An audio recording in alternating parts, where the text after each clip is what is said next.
Party Congress समाज party Congress समाज party. Lok Sabha चुनाव की सरगर्मी बढ़ती जा रही है। गौतम बुद्ध नगर लोकसभा से आज बसपा उम्मीदवार राजेंद्र सोलंकी ने नामांकन किया।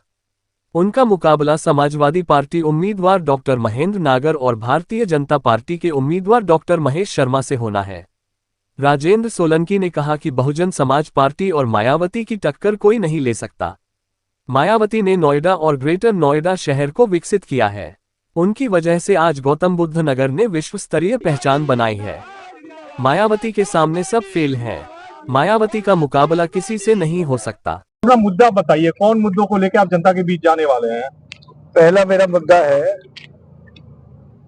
बहन मायावती जी के टाइम में जो नोएडा का विकास हुआ, विकास तो पूरे उत्तर प्रदेश का हुआ, लेकिन नोएडा में जितना विकास हुआ वो विकास का श्रेय बहन मायावती जी को जाता है।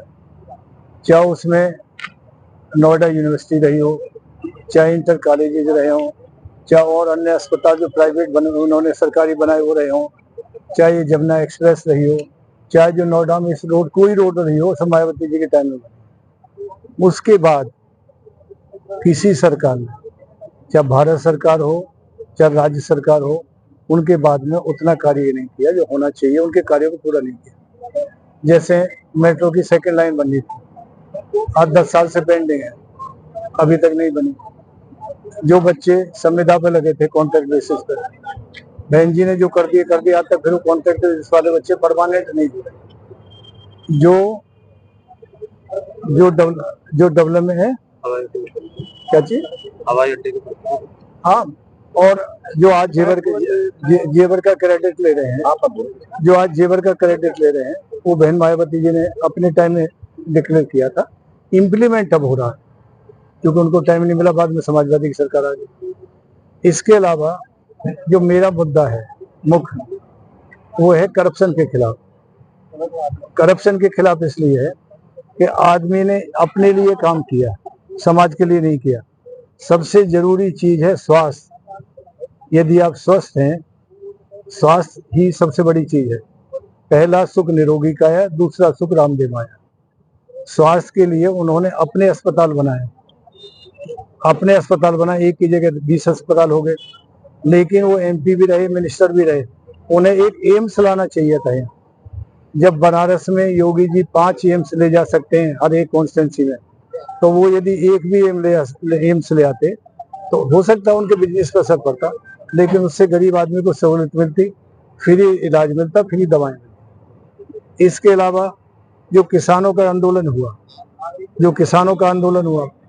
1 साल तक किसान सड़क पर बैठे रहे। डीएनडी की तरफ भानु प्रताप वाली यूनियन बैठी रही, टिकट वाली गाजियाबाद बॉर्डर बैठी रही।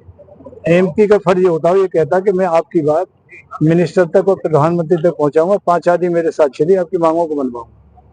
इसके अलावा ये तो रही जनरल बात। उसके अलावा नोएडा में किसानों का धरना हुआ। नोएडा में धरना किस बात के लिए? हमें वो मुआवजा मिले जो जेवर में हवाई अड्डे पे मिल रहा है। एक नौकरी मिले, मकान मिले यदि किसी की जमीन गई है, और वो मुआवजा मिले।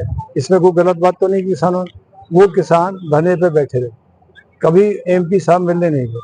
ग्रेटर नोएडा में बैठे। जाति संघर्ष ऐसा कर दी, त्यागियों का झगड़ा हुआ एक, उन्होंने खुद ही बयान दे दिया कि अन्याय कर रहे हैं, डकैती डाल रहे हैं, मतलब अशब्द कहे। वो नहीं करना चाहिए। मेंबर ऑफ पार्लियामेंट या एमएलए एक का नहीं होता है, अनेक धर्म का होता है, अनेक जाति का होता है। तो मैं यहाँ जो चुनाव लड़ रहा हूँ, सांप्रदायिक सद्भाव के लिए लड़ रहा हूँ, ताकि हिंदू मुस्लिम एकता बनी रहे। मैं जातियों के प्यार के लिए लड़ रहा हूँ।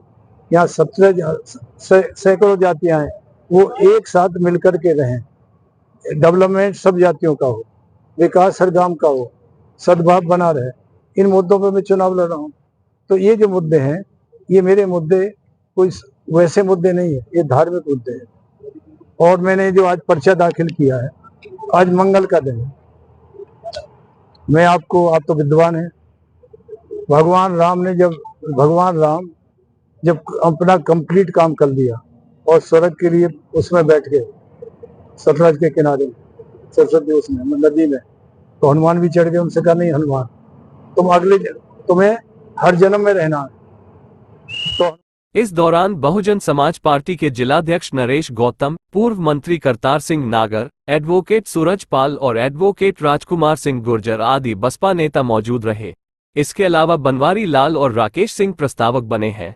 इस दौरान बसपा उम्मीदवार राजेंद्र सोलंकी ने कहा कि हम जमीनी मुद्दों पर चुनाव लड़ेंगे, हम दिखा देंगे कि मायावती भी किसी से कम नहीं है। रोहित प्रियदर्शन, ग्रेनो न्यूज।